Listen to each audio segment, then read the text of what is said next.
मैं अनिल शर्मा फिर से पार्थ शर्मा एजुकेशन चैनल पर आपका स्वागत करता हूं।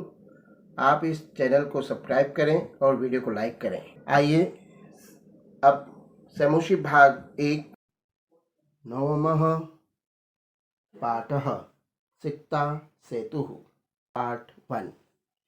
प्यारे विद्यार्थियों, प्रस्तुत नाट्यांश सोमदेव के द्वारा रचित कथा सरित सागर से लिया गया है। इस कथा में, इस नाटक में तपोदत्त नाम का बालक बड़ा ही विचित्र है। वह ज्ञान प्राप्त करने के लिए तपस्या में लीन रहता है, किंतु को मार्गदर्शन देने के लिए देवराज इंद्र एक पुरुष का रूप धारण करके आते हैं और उसे विद्या का महत्व बताते हैं। तो आइए इस पाठ में हम शब्दार्थ और अनुवाद समझते हैं। सिक्ता सेतु, बालू का पुल। ततः प्रविशति तपस्यारतः तपोदत्तः।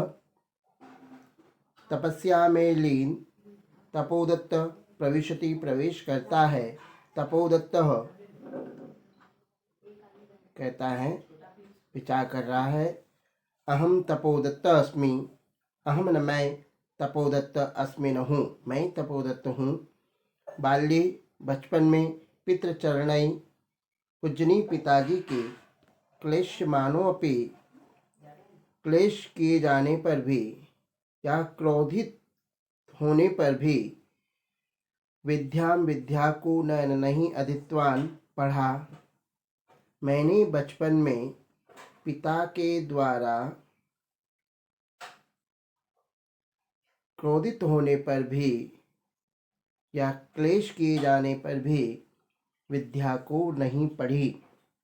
तस्मात् सर्वैः कुटुम्बी मित्रैः ज्ञाति जनैश्च गर्वितोऽहम्। तस्मात् इसलिए सर्वैः सभी कुटुंबियों के द्वारा, मित्रैः मित्रों से, ज्ञाति जनैश्च और बंधु बांधवों से गरित अपमानित अभवम हुआ। इस कारण से सभी कुटुंबियों, मित्रों और बंधु बांधवों के द्वारा मैं अपमानित हुआ। ऊर्ध्व निशम्य, ऊर्ध्व मतलब ऊपर की ओर, निश्वस्य श्वास लेकर अर्थात लंबी गहरी सांस लेकर,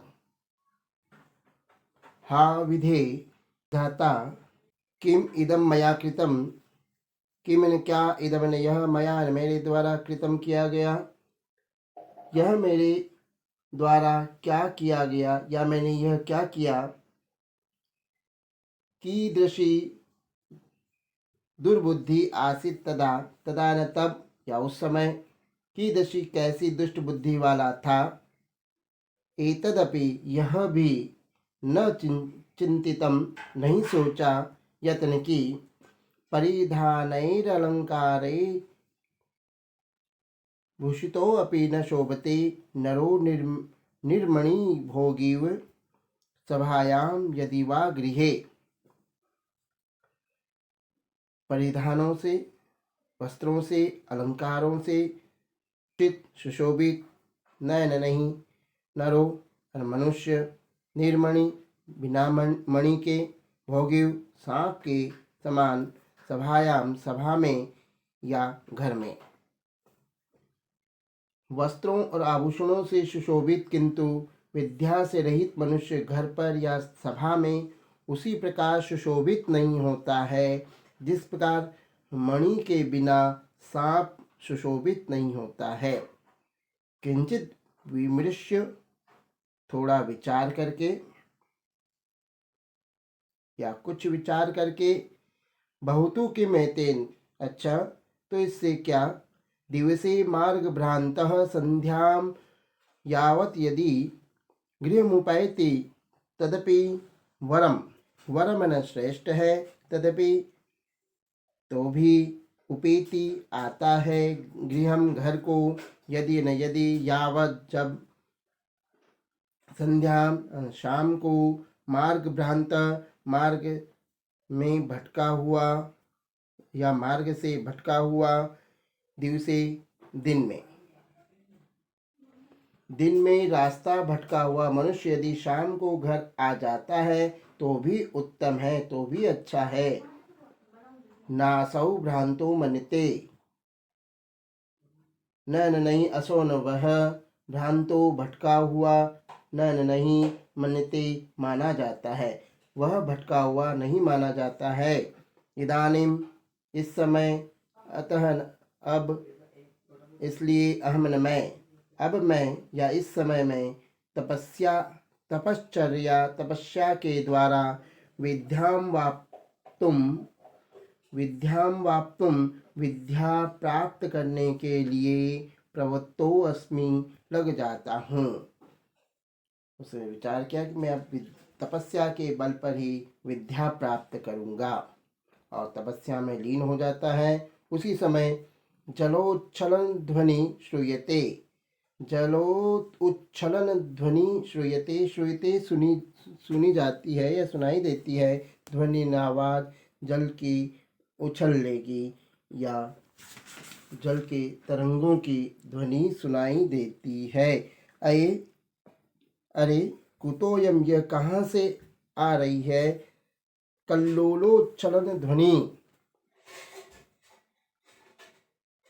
अरे ये तरंगों के उछलने की ध्वनि कहाँ से आ रही है? महामत्स्यो मकरो वा भवेत, कोई महामत्स्यो कोई बड़ी मछली या मगरमच्छ होगा। तावत पश्यामि, तो मैं देखता हूँ।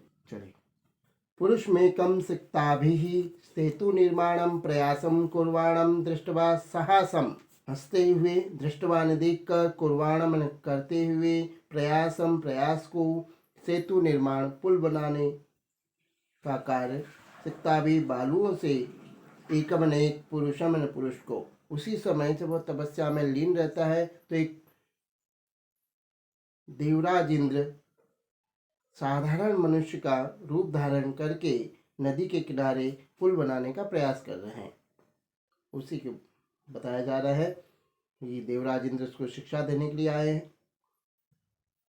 तो तपस्या करते हुए वह मन में ध्यान करता है कि ये आवाज़ कहाँ से आ रही है, और उसी समय वह हंसते हुए कह रहा है, हंत नास्ति भावो जगति मूर्खाणाम, मूर्खाणाम न मूर्खों का, जगति संसार में, अभाव न कमी, न नहीं अस्ति न है।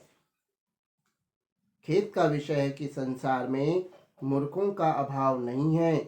तीव्र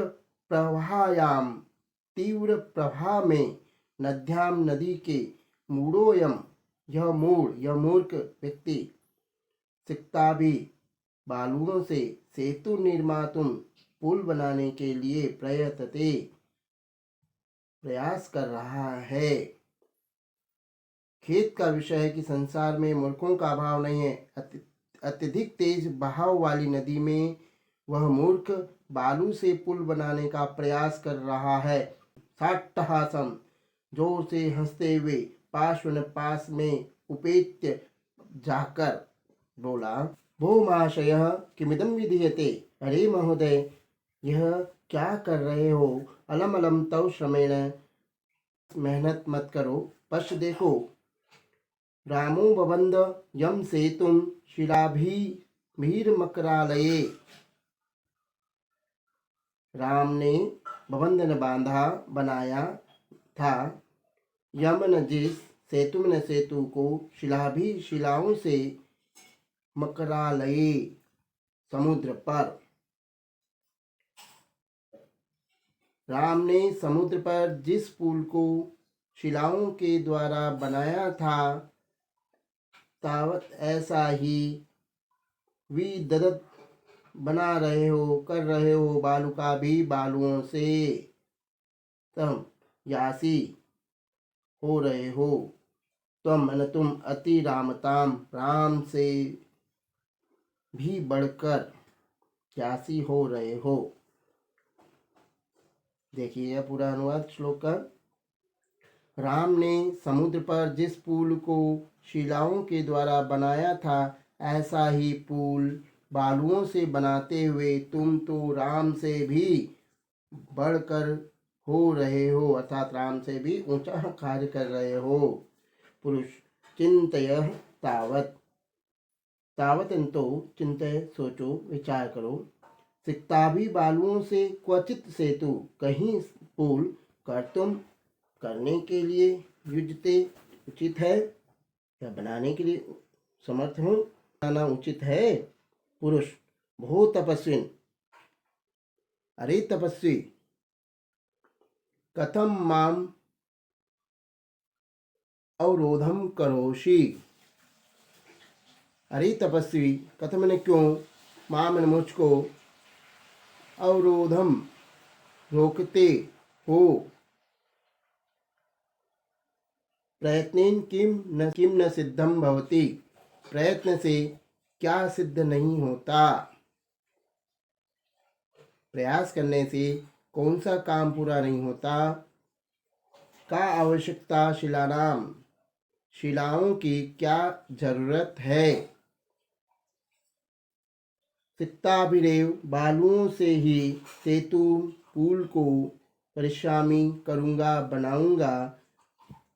स्वसंकल्प दृढ़तया, अपने दृढ़ संकल्प से बालू से ही पुल का निर्माण करूँगा।